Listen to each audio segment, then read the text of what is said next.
Hello everybody and welcome back to another match day vlog. So you guys really liked the one I did against Cardiff, so I thought I'd do another one today for the Bolton match. So going into this Bolton match, it is a 6 PM kickoff, so it's a bit weird with the timings and everything, and it just feels weird that it's a 6 o'clock kickoff. But yeah, so going into the actual thing now, Preston, I'll put the league table on screen to the side of me, and as you can see, Bolton are currently lower than Preston. They're currently bottom of the table. As it stands, there are other clubs playing at the moment, but we're a bit higher than they are, and I believe that so far this season, obviously, Preston are yet to win a match at home, and Bolton are yet to win a match away from home. So I think that today could be an interesting match. I'm hoping that after our last two results, obviously the 3-0 win at Charlton, and also the 0-0 draw at Brighton away, who are of course top of the league, I'm hoping for good things today, and I'm hoping that we will get our first home win of the season today against Bolton. I think it'll be quite a cagey match, to be honest. Both teams are pretty low down in the table, so I'm expecting quite a defensive game. I could be completely wrong, but that's just what I'm expecting from the game, if I'm honest. I normally make predictions for these sort of things, so today I'm thinking that maybe, I don't know how many goals both these teams have. I'm going to go for a 2-1 Preston, if I'm honest. But honestly, I could see it either being that or a 0-0, if I'm honest. I can definitely see it being a 0-0. But I'm going to be ambitious. I'm going to say 2-1 Preston. Since though we are on a good run of late, I'm feeling pretty confident going into this match. A lot more confident than I was going into the Cardiff match a couple of weeks ago. So hopefully we will be able to win that. And I must also say that if you've not already seen it, I'll leave an annotation on screen now to the one and only. Basically, it's a new Ultimate Team series that I have just started on the channel, so if you've not seen that yet, go see it. Like I said, I'll leave an annotation on screen now.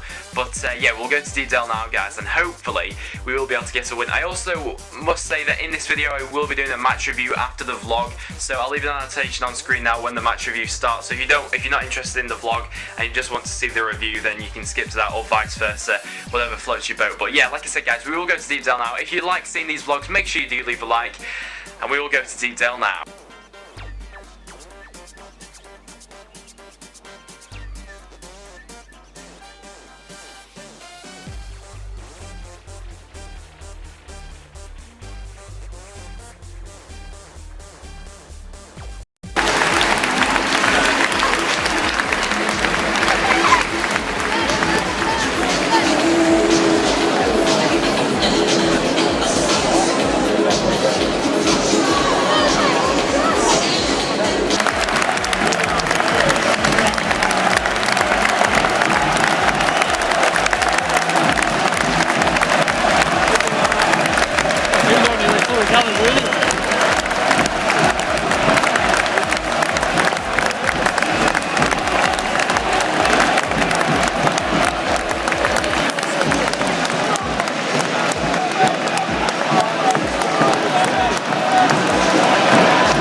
Okay guys, so into the actual match review now. This is probably going to be the shortest match review I've ever done because honestly, there was absolutely nothing to review from that match. It was probably one of the worst games I've seen at Deepdale for a long time. I literally can't think of a game worse than that, to be honest. And the fact that it was broadcast on Sky just made it pretty funny, to be fair, because it was just an absolutely horrific match from both teams. I thought both Preston and Bolton were as poor as each other, and I think that 0-0 really did do that game justice. It was a classical 0-0 match where there was just no clear-cut chances at all, and there was very little quality produced on the pitch at all. There were a few scraps and things like that, which I'll talk about a little bit. So there was one occasion where Callum Woods could have been sent off. A lot of Bolton fans I saw after the match weren't happy and thought that he should have been sent off. I know that their manager definitely thought Woods should have been sent off. It's one of those ones I thought where honestly, it could have gone either way. I can see where Bolton fans are coming from, saying it should have been a red card. Basically, if you haven't seen it, their player was through on goal and Callum Woods has come into him and is taking him out.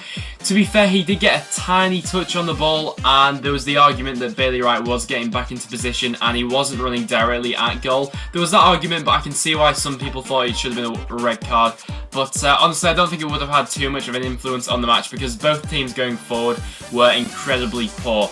I'll start off with Preston. We didn't do the things we needed to do in this game, and it was really frustrating because the way that Bolton played, they dropped very deep. Their defensive line was very deep, and so it was obvious to see the way that we would go about this game should be to have control of the midfield, play the ball around, and wait patiently for our chances. The reason for that being they're dropping so deep. So what we did instead was just the complete opposite of that and result to going to the long ball. Since we got Garner back in the team now, I think a lot of our players have seen that as an easy way out of getting on the ball and playing it around. They just think that Garner's a good target man, we'll launch it up to him. And that's where the problems have started, especially in this Bolton game. I mean, against Charlton, I didn't go to the Charlton match, but I heard good things from us. I heard we were playing good football, and it's brought the question up, is having Garner in the squad, does it make our other players lazier because they just see it as an alternative to maybe playing a better inside pass? They just lump it up to Garner, and it's a bit of a wasted move, to be honest, because playing a long ball system against a team that drops that deep, it was never going to work. And I thought that Grayson would have rectified that at half time, but we continued to do the same in the second half. Second half, it livened up a little bit, I guess. A few more chances were created, but on the whole, it was an incredibly disappointing match. I have to, of course, talk about the moment where we could have potentially won the match. That was, of course, when Jordan Hugill got the ball. Daniel Johnson was running past him. He had an absolutely glorious opportunity had Hugill put him in on goal, but Hugill decided for some reason to have an absolute dribbler of a shot at the goalkeeper, and it was an opportunity wasted. And honestly, I don't know what his head's just completely gone in that situation, and it comes with inexperience really, and it's to be expected of a striker like him, I suppose. He's still a young striker, and I think it shows the dire situation we are in going forward, since he's the alternative to Stevie May, who was brought in for around about £1 million, who was just sat on the bench for the entirety of that game. He wasn't brought on as a sub. Hugill was preferred over him, which I think tells us a couple of things about Stevie May, and perhaps it was a mistake bringing him in, and perhaps Grayson has seen that. Stevie May, I'm not writing him off at all, but so far Grayson has not seen from him what I'm guessing, was expecting from him since he brought in, since he didn't bring him off the bench. But in terms of Bolton, I thought that they were pretty poor, and we were poor as well. I felt both teams were as poor as each other, and of course Pickford did make a good save to keep Bolton out towards the end. He made a good save diving down to his right hand side, so credit to Pickford for that. And the one player that I must pick out for this match has to be Bailey Wright. He was absolutely fantastic for Preston, so probably the one positive we can draw from this was that Bailey Wright, ever since Tom Clark has gone out of the team, obviously because of his injury, Bailey Wright has been absolutely fantastic for us at the back. He was completely solid today. He let nothing go past him, and he really was a leader at the back. I must say as well that I was really impressed with Callum Woods playing at centre-back. Obviously, centre-back isn't his normal position. He's normally a full-back either on the left or the right. But playing at centre-back, I was actually pleasantly surprised with how well he actually did play there. When I saw him, the team sheet, I was a bit unsure about how he played there coming into that role, since we do have a lot of injuries in our back line at the moment. But he actually played really well, and I was very impressed with him. which can't be said for Vermeil. I think the less said about him, the better, really. Yet again, I've yet to see him have a good game at Deepdale, and I think a lot of fans are starting to get on his back and starting to write him off already, and are thinking that perhaps he was a mistake to come in the first place. So tomorrow we are playing Nottingham Forest, guys, so if you want to see a vlog for that game, make sure you do leave a like, and I'll do another one for that game, guys. So thank you so much for watching. If you do enjoy these vlog type review things, obviously it was a very short review today because the game was absolutely atrocious, but like I said, thank you so much for watching, guys. If you did enjoy, make sure you leave a like, subscribe if you are new, let me know your thoughts on the game in the comments down below, whether you're a Preston fan or a Bolton fan, and I will see you all in the next one. Now, here comes the music. Boom, boom, boom, boom. I'll shoot you right down. Boom, boom, boom, boom. Ow, ow, ow, ow. Boom, boom, boom, boom. I'll shoot you right down. Boom, boom, boom, boom.